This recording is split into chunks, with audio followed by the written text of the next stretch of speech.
بسم الله الرحمن الرحيم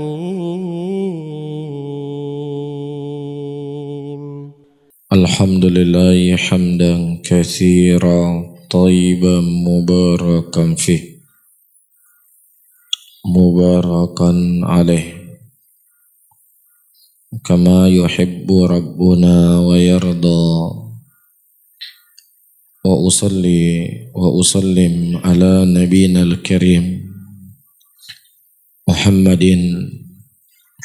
وعلى آله وأصحابه ومن تبعهم بإحسان إلى يوم الدين. Saudara-saudaraku kaum muslimin dan kaum muslimat, rahimani wa rahimakumullah. Kita akan lanjutkan kembali pembahasan kita di malam hari ini, yaitu mengenai keyakinan orang-orang Syiah yang sebagiannya telah kita sampaikan pada pertemuan yang lalu. Dan di antara keyakinan yang sangat berbahaya dari pemikiran Syiah adalah mengkafirkan sahabat Rasulullah sallallahu alaihi wasallam. Dan ini bukanlah sekedar opini yang dimunculkan oleh orang-orang Sunni, tetapi kita akan nukilkan ucapan dari mulut-mulut mereka sendiri. Diriwayatkan oleh Al-Kishi. Kishi ini dia bernama Abu Amr Muhammad ibnu Umar ibn Abdul Aziz Al-Kishi. Adalah seorang ulama dari ulamanya Ahlul Hadis dari kalangan Syiah. Dan dia termasuk ulama yang paling mengerti tentang rijal hadis di kalangan Syiah. Dan orang yang paling thiqah. Dia menukilkan dari Al-Imam Ja'far As-Sadiq, dan penukilan yang dinukilkan oleh dia di dalam kitabnya dari Ja'far As-Sadiq adalah penukilan yang dusta, di mana disebutkan matan Nabi sallallahu alaihi salatu wasallam irtadda sahabatu kulluhum illa arba'atun al-Miqdad wa Hudzaifah wa Salman wa Abu Dzar radhiyallahu taala anhum. Itu mereka berkeyakinan setelah wafat Nabi Muhammad sallallahu alaihi wasallam, seluruh para sahabat Rasulullah sallallahu alaihi wasallam itu murtad,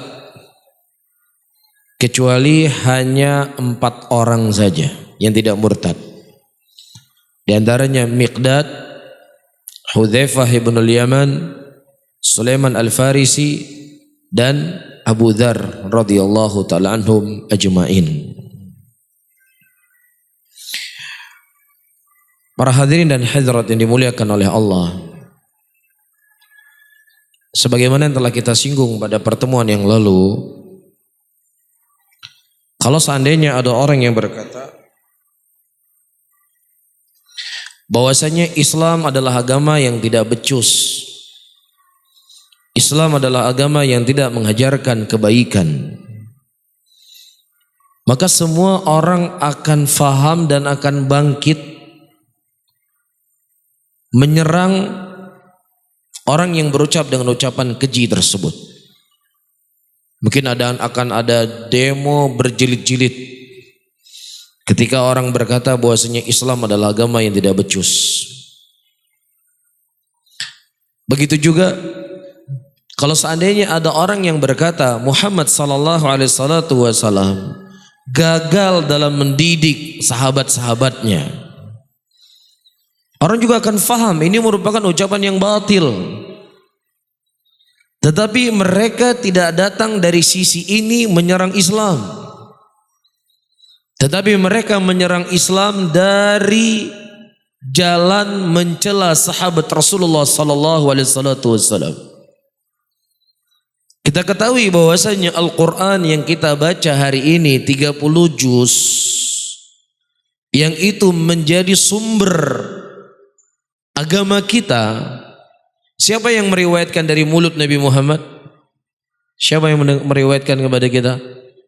Meriwayatkan kepada kita Abdullah bin Abbas, Abdullah bin Amr bin As, Abdullah bin Mas'ud, Mu'ad bin Jabal, Ka'ab bin Malik. Mereka yang menukilkan kepada kita dari bacaan-bacaan Rasulullah sallallahu alaihi wasallam dari Al-Qur'an. Nah, begitu juga hadis-hadis Nabi sallallahu alaihi wasallam yang hari ini sampai kepada kita, bagaimana cara kita salat, bagaimana cara kita puasa, bagaimana cara kita membayar zakat, bagaimana hukum nikah. Itu semuanya dari mana? Semua dari sahabat Rasulullah sallallahu alaihi wasallam.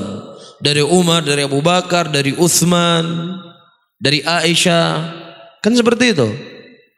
Nah, kalau seandainya orang-orang yang meriwayatkan Al-Quran kepada kita dan meriwayatkan hadis-hadis dari Nabi sallallahu alaihi wasallam kepada kita, itu adalah orang-orang yang murtad, orang-orang yang disebut sebagai pengkhianat.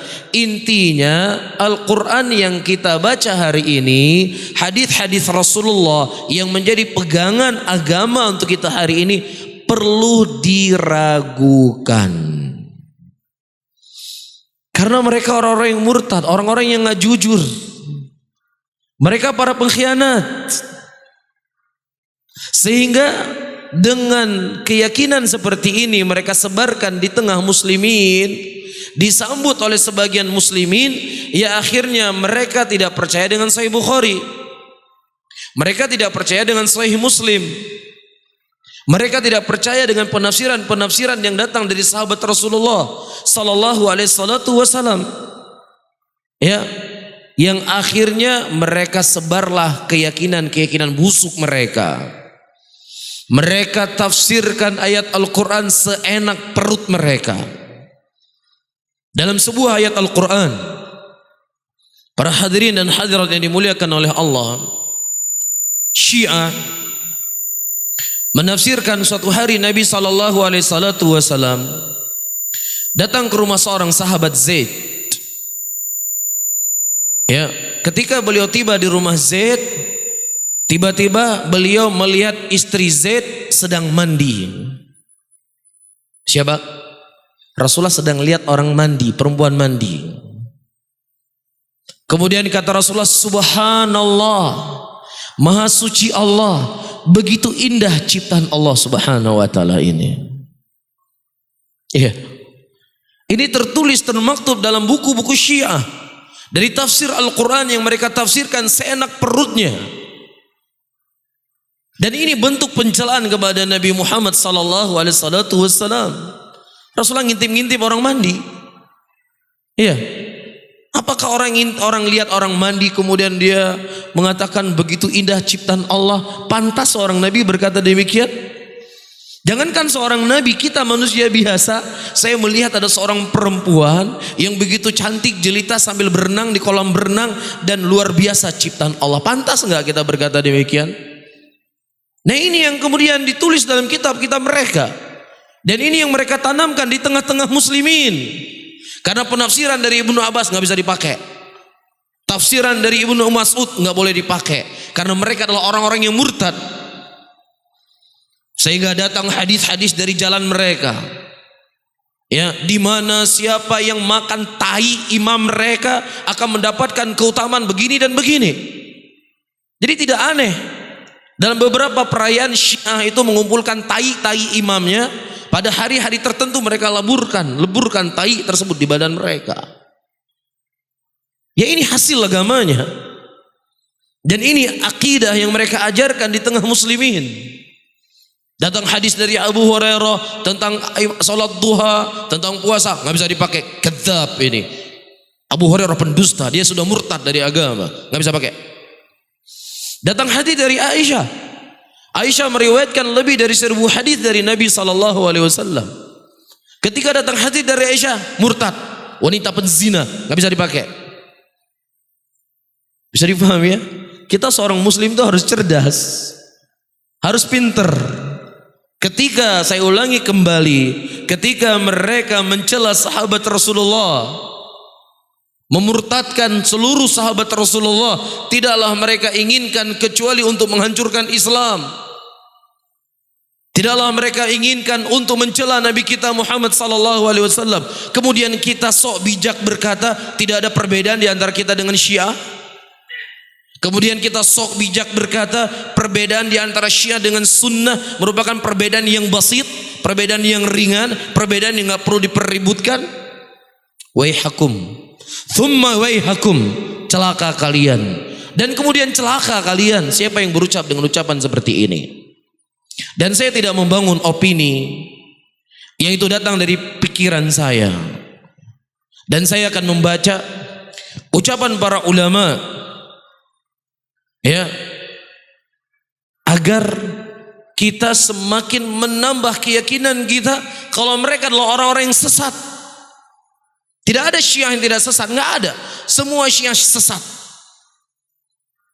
Iya, di sana para ulama merinci apakah semua Syiah itu kafir ataukah tidak. Itu yang ada rincian para ulama.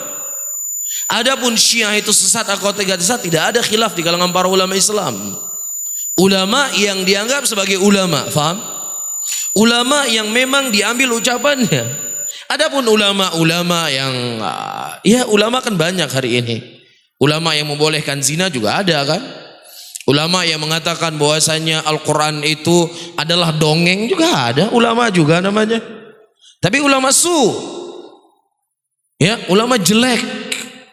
Ulama yang Rasulullah sallallahu alaihi wasallam khabarkan dalam hadisnya, akhwafu ma akhafu alaikum aimmatul mudhillin. Sesungguhnya yang paling kukhawatirkan kepada kalian semuanya adalah ulama-ulama yang menyesatkan umat. Banyak.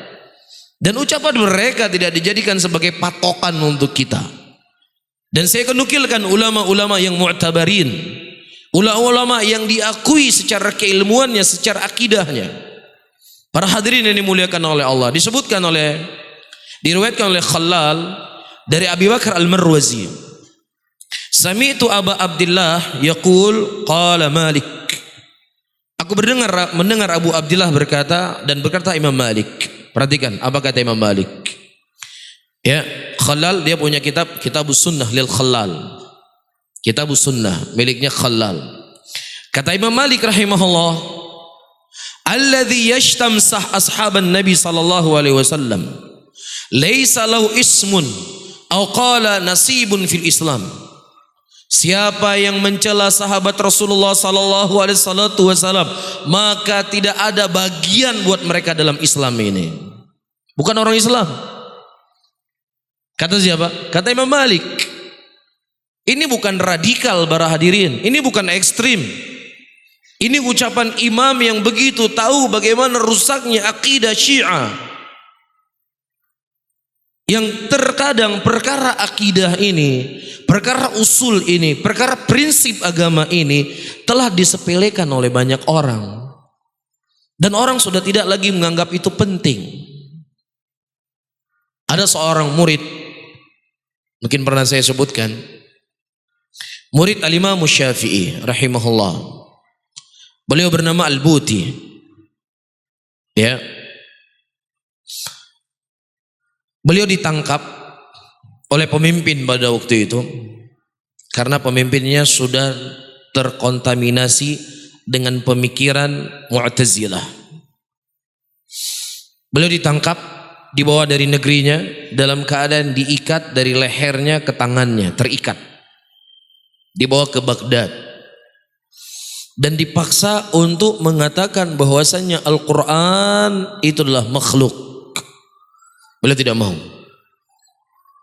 Ya, sampai-sampai beliau berkata, karena saking lamanya rantai yang mereka mengikat di tubuhku, aku sudah tidak lagi terasa kalau seandainya ada rantai di badanku kecuali setelah aku memegangnya. Dan beliau berkata, biarkan orang-orang yang datang setelahku Mereka mengetahui bahwasanya ada orang yang mati dibunuh dalam keadaan diikat dikarenakan membela akidahnya. Supaya orang-orang nanti ke depan tahu, orang-orang setelahku, orang-orang yang hidup setelahku tahu bagaimana pentingnya akidah, bagaimana besarnya perkara ini, ya, dan bagaimana mereka bisa mengerti dan faham bahwasanya ada ulama-ulama yang terdahulu mereka siap mati untuk mempertahankan apa? Akidah. Dan perbedaan antara kita dengan Syiah bukan perkara ijtihadiyah fiqhiyah, tapi perkara prinsip dalam agama. Iya. Dan juga disebutkan oleh Ibnu Katsir rahimahullah, ketika Imam Ibnu Katsir menukilkan firman Allah dalam surat Al-Fat ayat ke-29, Muhammadur Rasulullah walladzina ma'ahu asyidda'u 'alal kuffar ruhama'u bainahum tarahum ruk'an sujjada yabtaghuna fadlan minallah wa ridwana. Dan Muhammad itulah Rasulnya Allah, dan orang-orang yang bersama Muhammad adalah orang-orang yang sangat keras kepada orang-orang kafir, dan mereka saling merahmati seantara mereka, dan engkau melihat mereka orang-orang yang ruku dan sujud dan mengharapkan kemuliaan yang datang dari Allah. Kata Imam Malik rahimahullah ketika beliau menafsirkan ayat ini, beliau berkata bitakfir rawafid alladzina yubghiduna sahabata radhiyallahu anhum qala li'annahum yughidunahum wa man ghalatahu sahabata radhiyallahu anhu fa huwa kafirun li hadhihi al-ayah wa faqa ta'ifatun minal ulama radhiyallahu anhum ala dhalik. Ibnu Katsir rahimahullah menukilkan ucapan Imam Malik. Kata Imam Malik rahimahullah, siapa yang mereka membenci sahabat Rasulullah, siapa yang mereka mencela sahabat Rasulullah, maka mereka itu kafir berdasarkan ayat yang kita baca tadi. Dan ucapan Imam Malik ini disepakati oleh para ulama yang hidup di zaman beliau. Allah memuji sahabat. Iya, engkau melihat mereka ruku dan sujud kepada Allah dalam keadaan mereka mengharap ridhonya Allah. Kata Syiah kafir. Berarti siapa yang mereka mengkafirkan sahabat Nabi, berarti dia menolak ayat Al-Quran yang Allah sebutkan ini. Dan siapa yang menolak ayat Al-Quran itu hukumnya apa? Kafir. Dan bukan saya yang mengkafirkan, Imam Malik rahimahullah. Dan silakan baca ucapan Ibnu Katsir, penukilan yang beliau nukilkan dari Imam Malik dalam ayat ini, surat Al-Fat ayat ke-29. Nanti pulang ke rumah antum baca tafsir Ibnu Katsir. Apa kata Ibnu Katsir ketika beliau menukilkan ucapan Imam Malik? Kemudian disebutkan oleh Qurtubi rahimahullah, Al-Imam Al-Qurtubi adalah ulama dari kalangan Syafi'iyah, dan beliau menulis kitab tafsir Al-Quran, tafsir Al-Qurtubi. Kata beliau, laqad ahsana Malik fi maqalatihi wa asaba fi ta'wilihi faman naqasa wahidan minhum aw ta'ana alayhi fi riwayatihi faqad radda ala Allah Rabbul Alamin wa abtal syari'il muslimin. Kata beliau, dan sungguh sangat indah apa yang disebutkan oleh Imam Malik, dan telah benar Imam Malik rahimahullah menafsirkan ayat yang kita baca tadi, yang mana siapa yang mereka mencela salah seorang dari sahabat Rasulullah, maka sungguh dia telah menolak ayat yang telah Allah Subhanahu wa taala khabarkan dalam Al-Quran, dan dia telah membatalkan syariat-syariatnya orang-orang Islam. Iya, saya baca cepat. Soalnya panjang di sini. Dan juga diriwayatkan oleh Khalal dari Abu Bakar Al-Marwazi, Sa'altu Aba Abdillah aman yashtam Abu Bakar wa Umar wa Aisyah. Aku bertanya kepada Imam Malik, hukum orang yang mencela Abu Bakar, mencela Umar dan mencela Aisyah. Kata Imam Malik rahimahullah, ma arahu alal Islam. Aku tidak memandang dia sebagai seorang muslim. Ya, dan juga disebutkan akhbarani Abdul Malik ibn Abdul Humaid qala sami'tu Aba Abdillah yani Imam Ahmad man syatama akhafa alaihil kufur mithal rawafid. Dan juga aku mendengar dari Imam Ahmad rahimahullah, yang mana Imam Ahmad berkata, siapa yang mencela sahabat Rasulullah sallallahu alaihi wasallam, aku khawatir mereka itu murtad dari agama ini, seperti kelompok Syiah Rafidhah, kata Imam Ahmad. Dan ini bisa dibaca dalam Kitabus Sunnah lil Khallal.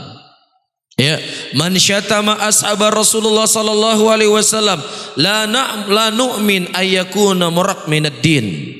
La na'man ayyakuna marq minad din. Siapa yang mencela sahabat Rasulullah, maka kita tidak merasa aman mereka itu keluar dari agama, kata Imam Ahmad rahimahullah.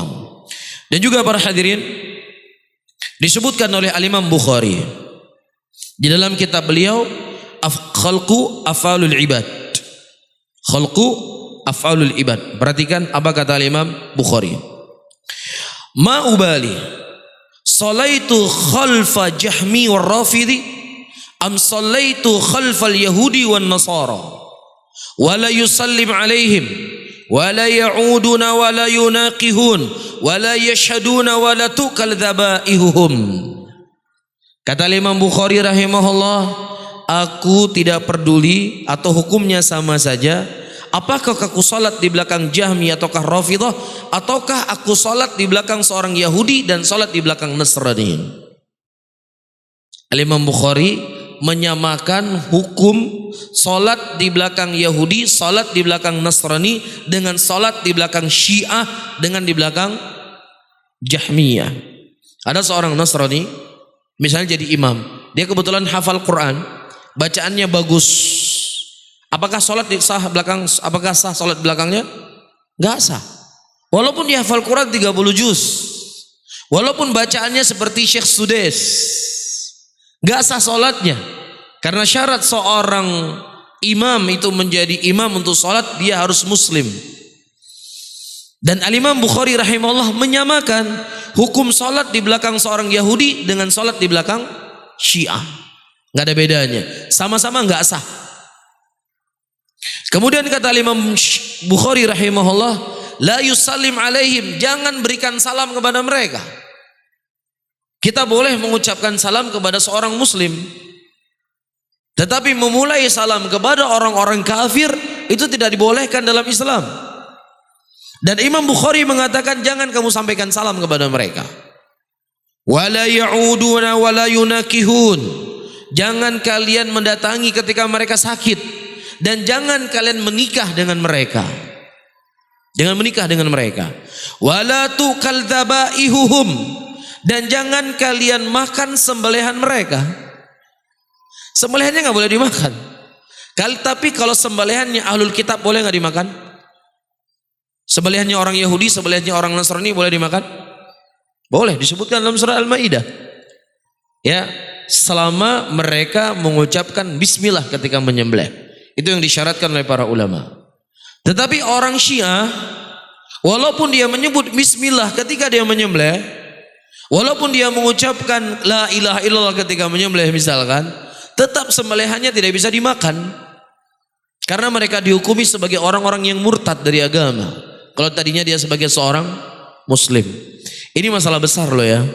Saya nggak berani mengatakan murtad, kafir dan lain sebagainya. Saya nggak berani. Dalam arti kata, ini butuh ilmu yang banyak. Faham? Tetapi ketika kita menukilkan ucapan para ulama, sudah tidak ada bagi kita kecuali mengikuti apa yang mereka ucapkan. Karena mereka lebih tahu tentang perkara agama ini. Mafhum? Dan juga disebutkan ayyuhal ikhwah rahimani wa rahimakumullah, dari Harun bin Ziyad, juga disebutkan dalam kitab Khalal milik Khalal dan kitab Sunnah. Samitu Firyabi wa rajulun yas'aluhu amman syatama Abu Bakrin. Aku mendengar Firyabi dan ada seorang laki-laki yang bertanya kepadanya tentang hukum orang yang mencela Abu Bakar. Beliau berkata, kafirun, dia itu kafir. Qala fayusalli alaih, apakah boleh kita menyolati dia kalau dia mati? La, enggak boleh. Enggak boleh kamu salat di belakang dia, tidak boleh kamu menyolati kalau dia mati. Wa sa'altuhu kaifa yasna bihi wa yaqul la ilaha illallah. Tapi gimana dia ini mengucapkan la ilaha illallah? Ini orang Syiah ini yang mencela Abu Bakar As-Siddiq, yang mengkafirkan Abu Bakar As-Siddiq, dia mengucapkan la ilaha illallah. Dia tidak mengingkari kalimat tauhid, dia meyakininya. Apa kata beliau? La tulmisuhu biaidikum. Jangan kamu pegang tangan-tangan, jangan kalian pegang dengan tangan kalian, bangkai mereka, jangan pegang. Kalau dia mati jangan disentuh dengan tangan antum.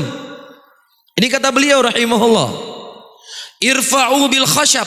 Kalau seandainya mau dibawa ke kuburan, ke dalam lubang, diangkat, dicolok pakai kayu, Yang penting tangan kalian jangan tersentuh jenazah dia. Karena di jenazah murtad dari agama.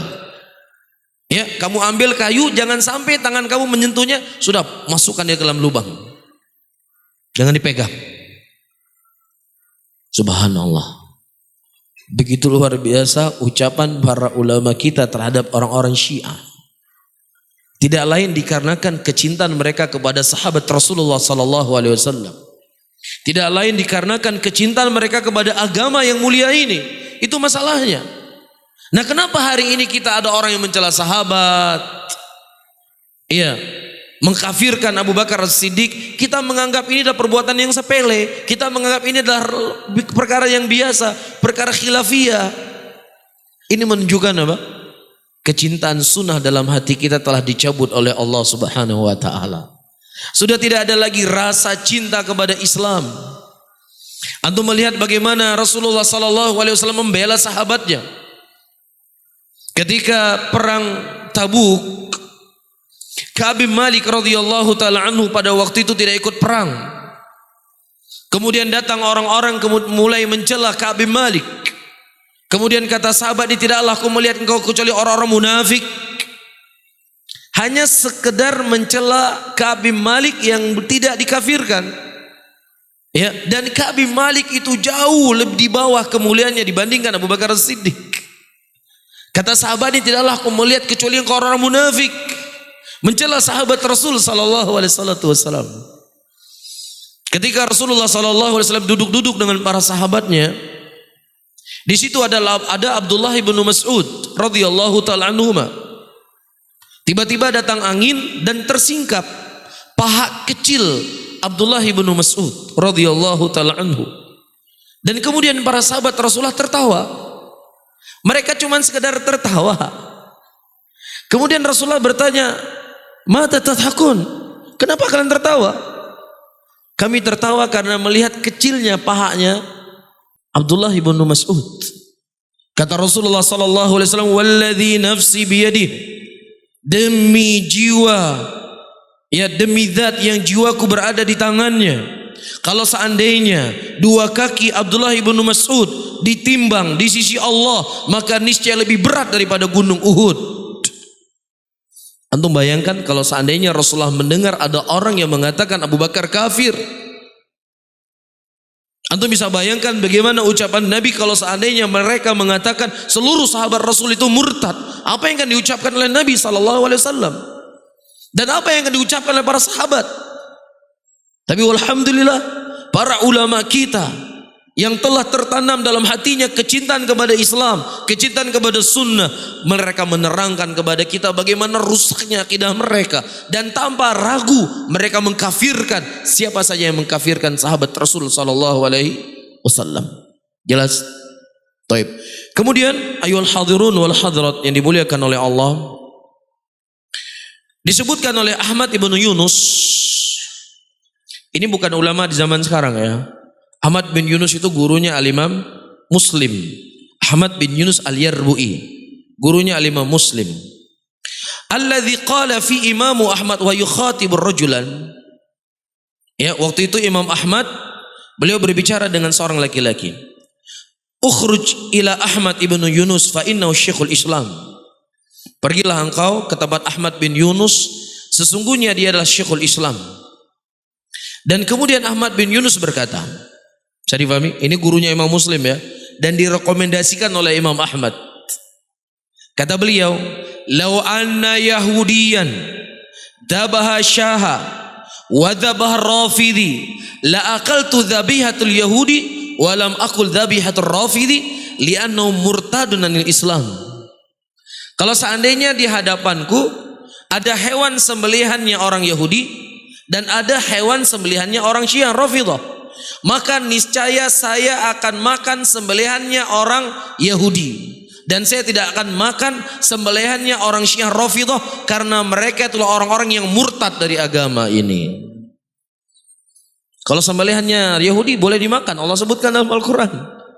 Karena memang asalnya orang kafir, tapi dia ahlul kitab.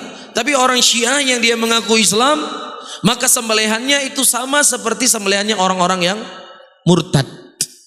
Siapa yang berkata? Ahmad ibn Yunus al-Yarbu'i, gurunya al-Imam Muslim, gurunya al-Imam Bukhari, temannya Imam Ahmad rahimahullah. Iya. Dan juga disebutkan oleh Abdul Qahir al-Baghdadi, wa amma ahlul ahwa minal jarudiyah wal hashamiyah wal jahmiyah wal imamiyah alladzina kafaru khiyar sahabati fa inna nukaffiruhum wala tajuzu salah alaihim indana wala salata khalfahum. Disebutkan oleh Abdul Qahir al-Baghdadi dalam kitabnya Al-Farqun Bainal Firaq, Al-Farq Bainal Firaq di halaman 357. Adapun ahlul ahwa dari kalangan Jarudiyah, Hashimiyah, Jahmiyah, Imamiyah. Imamiyah ini maksudnya apa? Syiah Rafidhah. Yang mereka mengkafirkan sahabat Rasulullah sallallahu alaihi wasallam, maka sesungguhnya kami mengkafirkan mereka dan tidak boleh menyolati mereka kalau dia mati, dan tidak boleh juga kita sholat di belakang mereka. Bisa difahami? Baik, saya baca lagi. Kemudian beliau berkata, wa takfiru haula wajibun fi ijazatihim 'ala Allahil bada. Wa qaulum bi annahu yuridu syai'an thumma yabdu lahu syai'an thumma yabdu lahu wa qad za'amu annahu idza amara bi syai'in thumma nasakhahu. Takfir dan mengkafirkan orang-orang Syiah Rafidhah itu hukumnya wajib, bukan khilaf, wajib kata beliau. Dikarenakan mereka punya keyakinan bada. Apa keyakinan bada? Allah ingin mensyariatkan sesuatu, tiba-tiba melihat, oh ada yang lebih baik di sana, ditukar lagi. Nanti buat hukum sesuatu, wah kurang bagus nih, ganti lagi. Jadi Allah itu agak bingung dalam menentukan sebuah hukum. Ini keyakinan sebagian Syiah, istilahnya bada. Dan siapa yang punya keyakinan seperti ini, dia itu kafir, murtad dari agama, dan wajib untuk kita kafirkan. Nggak boleh tidak. Itu bukan kata saya ya. Kata Abul Qahir al-Baghdadi rahimahullahu ta'ala.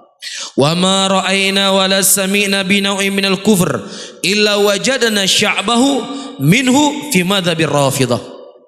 Dan tidaklah kita mendengar sesuatu perkara dari perkara-perkara kekufuran kecuali kita dapatkan itu semuanya pada kelompok Syiah. Apa saja pembahasan-pembahasan yang di dalamnya ada nawaqidul Islam, pembatal keislaman, maka pada Syiah semua kita dapatkan, kata beliau rahimahullah. Nah, taib. Kemudian para hadirin yang dimuliakan oleh Allah, saya nukilkan di sini pendapatnya Al-Imam Al-Ghazali. Imam Ghazali adalah ulama yang sangat dikagumi oleh orang-orang Syafi'iyah dan terkhusus orang-orang filsafat. Ya, beliau menyebutkan dalam kitabnya Al-Mustasfa di jilid yang pertama di halaman 110.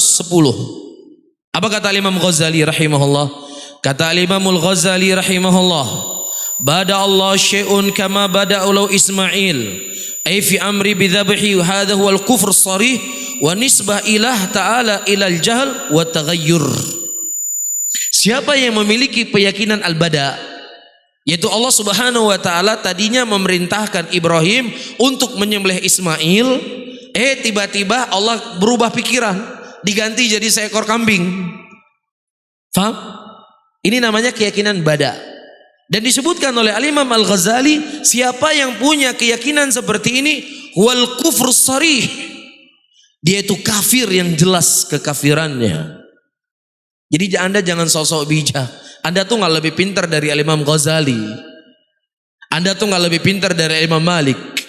Anda itu tidak lebih cemburu dibandingkan Imam Ahmad rahimahullah. Bahaya nggak pemikiran bada? Faham ya? Saya ulangi kembali supaya antum lebih faham apa itu al-bada. Bada itu Allah kan memerintahkan Ibrahim, ini contohnya.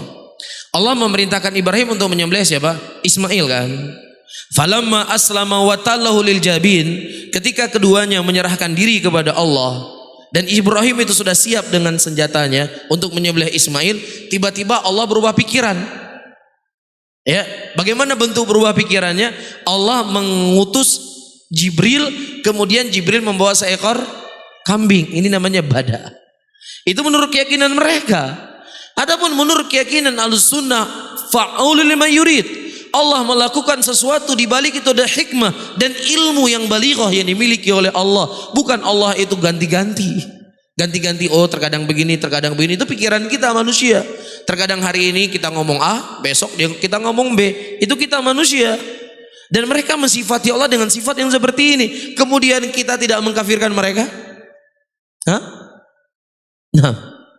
Kemudian yang terakhir, saudara-saudaraku muslimin yang dimuliakan oleh Allah, ucapan As-Sam'ani. Sam'ani ini beliau adalah ulama dari kalangan ulama Syafi'iyah. Iya, beliau menyebutkan dalam kitab Al-Ansab di jilid yang ke-6 di halaman 482. Kata beliau, "Wajtama'atil ummah ala takfir imamiyah li'annahum ya'taqiduna tadlil sahabata wa yunkiruna ijma'ahum wa yansibunahum ila ma la yaliqu bihim." Sepakat seluruh para umat, seluruh para ulama, kafirnya kelompok Imamiyah, yaitu kelompok Syiah Rafidhah, dikarenakan mereka meyakini bahwasanya sahabat Rasulullah adalah orang-orang yang sesat dan mereka mengingkari kesepakatan para sahabat Rasulullah dan mereka menisbatkan sesuatu kepada sahabat Rasulullah apa yang tidak pantas untuk dinisbatkan. Sepakat seluruh para ulama terhadap kekafirannya kelompok Syiah Rafidhah. Bisa dipahami? Dan sebenarnya kita bisa nukilkan ucapan Al-Imam Syafi'i, kita bisa menukilkan ucapan para ulama yang lainnya, cuman keterbatasan waktu. Apa yang saya sebutkan tadi saya rasa kifayah mencukupi kita menambah keyakinan kita bahwasanya Syiah merupakan kelompok yang sangat berbahaya. Kalau ada orang yang mengatakan Syiah tidak kafir, perbedaan kita dengan Syiah cuma perbedaan yang basit, perbedaan yang ringan, maka antum buang ucapannya, jangan pernah antum dengar siapapun dia. Iya, karena kita lebih tenang mengambil agama ini dari ulama-ulama terdahulu, Imam Ahmad, Imam Bukhari, Al-Imam Malik dan lain sebagainya. Wallahu taala alam bissawab. Oh, jatuh.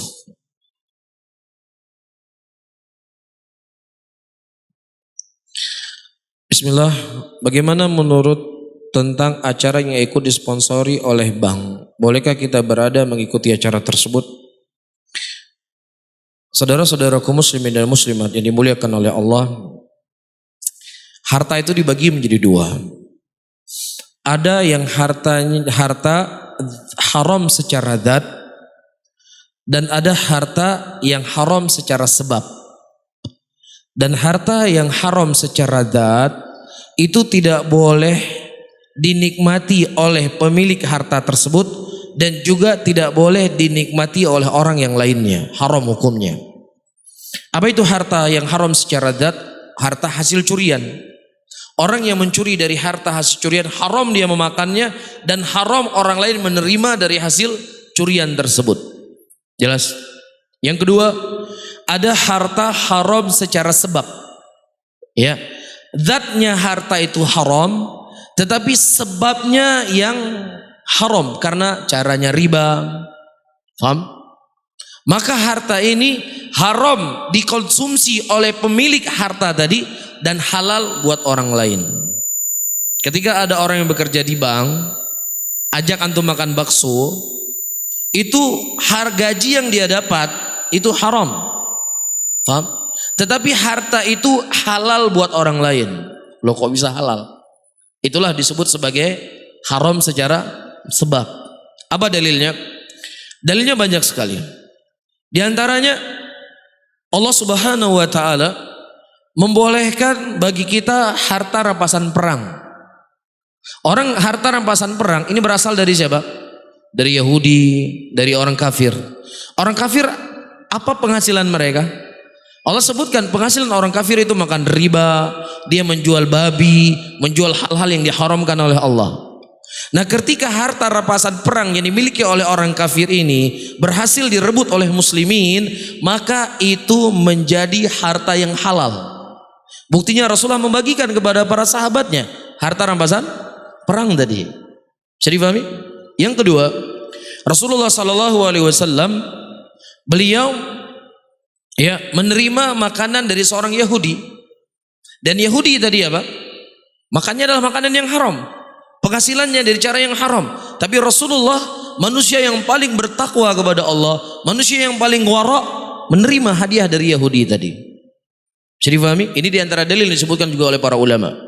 Dalil yang ketiga, Rasulullah pada waktu itu bertamu di rumah seorang sahabat. Kemudian sahabat tersebut menghidangkan roti kepada Rasulullah. Ya. Kemudian Rasulullah berkata, saya melihat engkau merebus daging. Kenapa kamu tidak hidangkan daging kepada saya? Kenapa hanya roti saja, kata Rasulullah. Kata sahabat ini, ya Rasulullah, itu daging adalah sedekah yang orang berikan kepada saya. Sementara engkau adalah Rasul dan keturunanmu tidak boleh makan sedekah. Faham? Kata Rasulullah, sedekah buat engkau, hadiah buat saya. Jadi dalam satu harta itu bisa dua fungsi sifatnya. Faham? Nama untuk dia itu sedekah, tapi untuk Rasulullah namanya apa? Hadiah. Ini juga dalil yang disebutkan oleh Syekh Muhammad bin Shalih Al-Utsaimin, bahwasanya harta yang haram secara sebab itu haram bagi pemiliknya, bagi pelaku riba tersebut, dan halal buat orang lain. Bisa dipahami? Taib. Kemudian bagaimana kalau seandainya acara itu disponsori oleh bank? Faham? Maka hukum asalnya apa? Sah-sah saja. Ada acara hal yang halal, acaranya halal, ada di situ misalnya perusahaan A, perusahaan B, perusahaan C ikut berpartisipasi, dan kemudian bank juga ikut terlibat di situ. Dia kasih hadiah kepada sebagian orang. Boleh nggak kita terima hadiahnya? Boleh. Tapi kalau seandainya antum dikasih hadiah sama sebuah bank, dikarenakan antum tabung uang sama dia, ini hukumnya haram. Antum bisa menabung di bank A. Nah, setiap bulan antum dikasih kipas angin, dikasih kosmos, dikasih motor, boleh nggak diterima? Nggak boleh. Karena antum diberikan hadiah tadi karena antum meminjamkan uang kepada dia. Karena antum tabung uang sama dia, makanya antum dikasih hadiah. Kullu qardin yajri manfa'a riba. Setiap pinjaman yang ada manfaatnya itu adalah riba, kata Rasul sallallahu alaihi wasallam. Bisa difahami rinciannya? Jelas ya? Tapi kalau kita tidak terlibat langsung di situ, maka tidak ada masalah.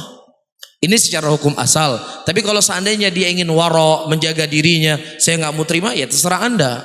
Tapi kalau Anda mengatakan itu haram secara mutlak, Rasul manusia yang paling waro menerima makanan dari seorang Yahudi. Dan ini difatwakan oleh Syekh Ibnu Utsaimin dan yang lainnya dari kalangan para ulama Islam. Wallahu a'lam bishawab. Karena sudah adzan ya. Karena sudah adzan, mungkin ini bisa kita sampaikan. Insyaallah kita lanjutkan pada pertemuan yang akan datang. Saya akhiri, Allahumma shalli ala Muhammadin wa ala alihi wa ashabihi wa man tabi'ahum bi ihsanin ila yaumiddin. Wassalamualaikum warahmatullahi wabarakatuh.